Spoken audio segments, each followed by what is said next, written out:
नमस्कार दोस्तों, स्वागत है आप सभी का आपके अपने यूट्यूब चैनल में। आज की इस वीडियो में लेकर आए हैं जनरल नॉलेज के टॉप 30 क्वेश्चन जो आपकी आगामी सभी परीक्षाओं के लिए हेल्पफुल होने वाले हैं। तो चलिए दोस्तों, लेते हैं आज का पहला प्रश्न। पहला प्रश्न है, मेगस्थनीज किसके शासनकाल में भारत आया था?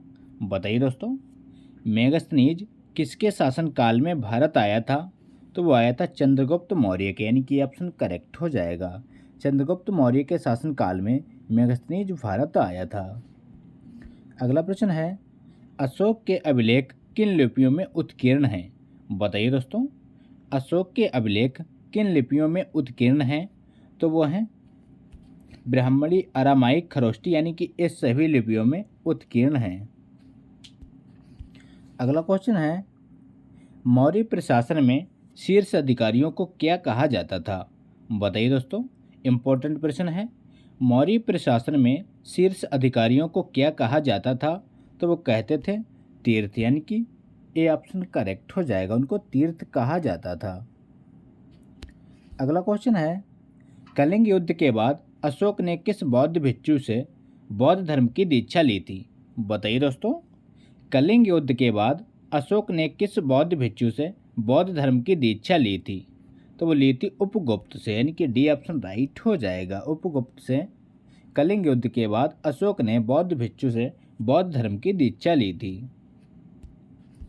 अगला क्वेश्चन है, शासन के कितने वर्षों के बाद अशोक ने बोध गया की यात्रा की थी? बताइए दोस्तों, शासन के कितने वर्षों के बाद अशोक ने बोध गया की यात्रा की थी? तो वो की थी 10वें वर्ष में, यानी कि ये ऑप्शन राइट हो जाएगा। शासन के 10वें वर्ष के बाद अशोक ने बोध गया की यात्रा की थी। अगला क्वेश्चन है, राजकीय टकसाल के अधिकारी को क्या कहा जाता था? बताइए दोस्तों, राजकीय टकसाल के अधिकारी को क्या कहा जाता था? तो वो कहते थे लक्षणाध्यक्ष, यानी कि सी ऑप्शन राइट हो जाएगा, उसको लक्षणाध्यक्ष के नाम से जाना जाता था। अगला प्रश्न है, सुदर्शन झील का जीर्णोद्धार किस शक शासक ने करवाया था? बताइए दोस्तों, इम्पोर्टेंट प्रश्न है। सुदर्शन झील का जीर्णोद्धार किस शक शासक ने करवाया था? तो वो करवाया था रुद्रदामन, यानी कि बी ऑप्शन राइट हो जाएगा। रुद्रदामन के द्वारा सुदर्शन झील का जीर्णोद्धार करवाया गया। अगला प्रश्न है, गांधार एवं मथुरा शैली का विकास किसके शासनकाल में सर्वाधिक हुआ? बताइए दोस्तों, गांधार एवं मथुरा शैली का विकास किसके शासनकाल में सर्वाधिक हुआ? तो वो था कनिष्क के, यानी कि सी ऑप्शन राइट हो जाएगा। कनिष्क के शासनकाल में सर्वाधिक गांधार एवं मथुरा शैली का विकास हुआ था। अगला प्रश्न है, दक्षिण के चेर वंश का प्रतीक क्या था? बताइए दोस्तों, दक्षिण के चेर वंश का प्रतीक क्या था? तो वो था धनुष, यानी कि सी ऑप्शन राइट हो जाएगा। धनुष प्रतीक था दक्षिण के चेर वंश का। अगला प्रश्न है, प्राचीन चोल वंश का संस्थापक किसे माना जाता है? बताइए दोस्तों, प्राचीन चोल वंश का संस्थापक किसे माना जाता है? तो वो माना जाता है कार्यकाल को, यानी कि ऑप्शन राइट हो जाएगा। कार्यकाल को प्राचीन चोल वंश का संस्थापक माना जाता है। अगला क्वेश्चन है, किस पांड्य शासन ने रोमन सम्राट अगस्टक के दरबार में अपना दूत भेजा था? बताइए दोस्तों, किस पांड्य शासन ने रोमन सम्राट अगस्टक के दरबार में अपना दूत भेजा था? तो वह भेजा था नेंडोजेलियन, यानी कि बी ऑप्शन राइट हो जाएगा। अगला प्रश्न है, पांड्य राजवंश की राजधानी कहाँ थी? बताइए साथियों, पांड्य राजवंश की राजधानी कहाँ थी? तो वो थी मदुरई में, यानी कि सी ऑप्शन करेक्ट हो जाएगा। मदुरई में पांड्य राजवंश की राजधानी थी, याद रखिएगा। अगला प्रश्न है, चीनी लेखक फाहान के किसके शासनकाल में भारत की यात्रा की थी? बताइए दोस्तों, चीनी लेखक फाहान ने किसके शासनकाल में भारत की यात्रा की थी? इम्पोर्टेंट प्रश्न है। तो की थी चंद्रगुप्त द्वितीय के, यानी कि बी ऑप्शन करेक्ट हो जाएगा। चंद्रगुप्त द्वितीय के शासनकाल में चीनी यात्री फाहान भारत आया था। अगला प्रश्न है, किस गुप्त शासक को भारत का नेपोलियन कहा जाता है? बताइए दोस्तों, किस गुप्त शासक को भारत का नेपोलियन कहा जाता है? तो वो कहते हैं समुद्रगुप्त को, यानी कि बी ऑप्शन करेक्ट हो जाएगा। समुद्रगुप्त को भारत का नेपोलियन कहा जाता है। अगला प्रश्न है, किस गुप्त शासक ने गुप्त साम्राज्य की राजधानी पाटलिपुत्र से उज्जैनी बनाई थी? बताइए दोस्तों। किस गुप्त शासक ने गुप्त साम्राज्य की राजधानी पाटलिपुत्र से उज्जैनी बनाई थी? तो वो बनाई थी चंद्रगुप्त द्वितीय ने, यानी कि बी ऑप्शन राइट हो जाएगा। अगला क्वेश्चन है, इलाहाबाद स्थित प्रयाग प्रशस्ति लेख की रचना किसने की? बताइए दोस्तों। इलाहाबाद स्थित प्रयाग प्रशस्ति लेख की रचना किसने की? वेरी वेरी इंपॉर्टेंट प्रश्न है, बार बार परीक्षा में रिपीट होता है। तो इस प्रश्न का सही जवाब है हरिशचंद्र, यानी कि सी ऑप्शन करेक्ट हो जाएगा। प्रयाग प्रशस्ति लेख की रचना हरिशचंद्र के द्वारा की गई। अगला क्वेश्चन है, हूणों के आक्रमण से भारत की सुरक्षा करने का श्रेय किस गुप्त शासक को जाता है? बताइए दोस्तों। हूणों के आक्रमण से भारत की सुरक्षा करने का श्रेय किस गुप्त शासक को जाता है? तो वो जाता है स्कंदगुप्त, यानी कि डी ऑप्शन करेक्ट हो जाएगा। अगला प्रश्न है, सूर्य सिद्धांत नामक ग्रंथ की रचना किसने की? बताइए दोस्तों। सूर्य सिद्धांत नामक ग्रंथ की रचना किसने की थी?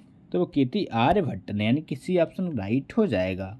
आर्यभट्ट के द्वारा सूर्य सिद्धांत नामक ग्रंथ की रचना की गई। अगला प्रश्न है, निम्नलिखित में से कौन एक स्थापत्य कला गुप्त काल में निर्मित नहीं है? बताइए दोस्तों। निम्न में से कौन एक स्थापत्य कला गुप्त काल में निर्मित नहीं है? आपके ऑप्शन है तिगवा का विष्णु मंदिर, ऑप्शन बी दशावतार मंदिर देवगढ़, ऑप्शन सी खजुराहो का मंदिर, ऑप्शन डी बाघ एवं अजंता की गुफाएं। तो इस प्रश्न का राइट आंसर है खजुराहो का मंदिर, यानी कि सी ऑप्शन राइट हो जाएगा। अगला प्रश्न है, गुप्त काल के किस अभिलेख में सती प्रथा का उल्लेख मिलता है?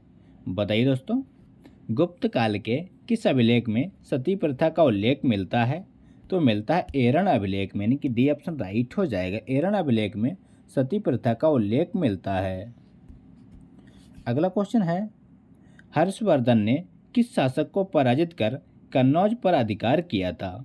बताइए दोस्तों।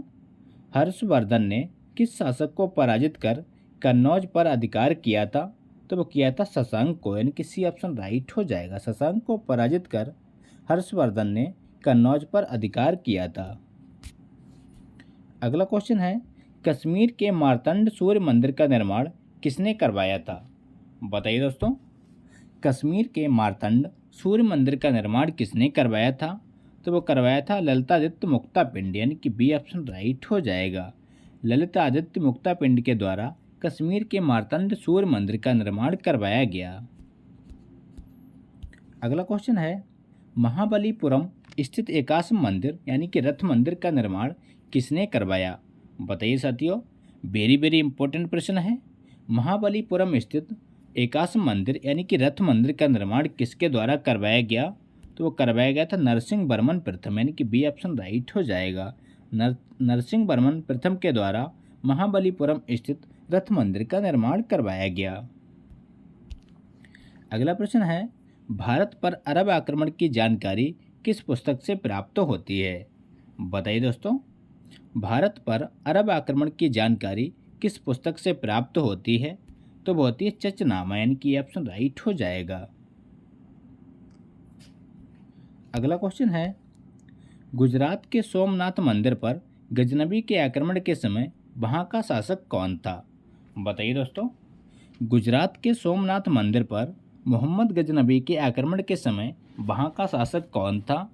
तो वो था भीम फर्स्ट, यानी कि सी ऑप्शन राइट हो जाएगा। वहाँ का शासक भीम फर्स्ट था, याद रखिएगा। अगला क्वेश्चन है, निम्न में से किसके शासनकाल में तैमूर लंग ने कश्मीर पर आक्रमण किया? बताइए दोस्तों। किसके शासनकाल में तैमूर लंग ने कश्मीर पर आक्रमण किया था? तो वो किया था सिकंदर के, यानी कि बी ऑप्शन राइट हो जाएगा। अगला प्रश्न है, 1194 ईस्वी में चंदावर के युद्ध में मोहम्मद गौरी ने किसे पराजित किया? बताइए दोस्तों।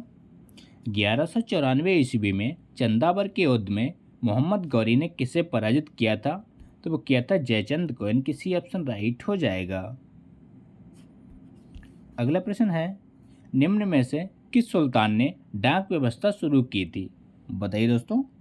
किस सुल्तान के द्वारा डाक व्यवस्था शुरू की गई? तो वो की गई थी गयासुद्दीन तुगलक, यानी कि ए ऑप्शन राइट हो जाएगा। गयासुद्दीन तुगलक के द्वारा डाक व्यवस्था शुरू की गई। अगला क्वेश्चन है, निम्न में से किस सुल्तान ने दीवान बंदगान की स्थापना की?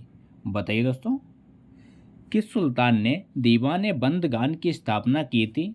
तो वो की थी फिरोज शाह तुगलक, यानी कि डी ऑप्शन राइट हो जाएगा। फिरोज शाह तुगलक के द्वारा दीवान बंदगान की स्थापना की गई। अगला प्रश्न है, निम्न में से किस सुल्तान ने इक्तेदारी को वंशानुगत बना दिया था? बताइए दोस्तों, निम्न में से किस सुल्तान ने इक्तेदारी को वंशानुगत बना दिया था? तो बनाया था फिरोज शाह तुगलक, यानी कि सी ऑप्शन राइट हो जाएगा। फिरोज शाह तुगलक के द्वारा इक्तेदारी को वंशानुगत बना दिया गया। तो ये थे दोस्तों आज के इम्पोर्टेंट प्रश्न। अगर वीडियो अच्छा लगा हो तो लाइक करें, दोस्तों के साथ शेयर करें और चैनल पर नए हो तो चैनल को सब्सक्राइब करना ना भूलें।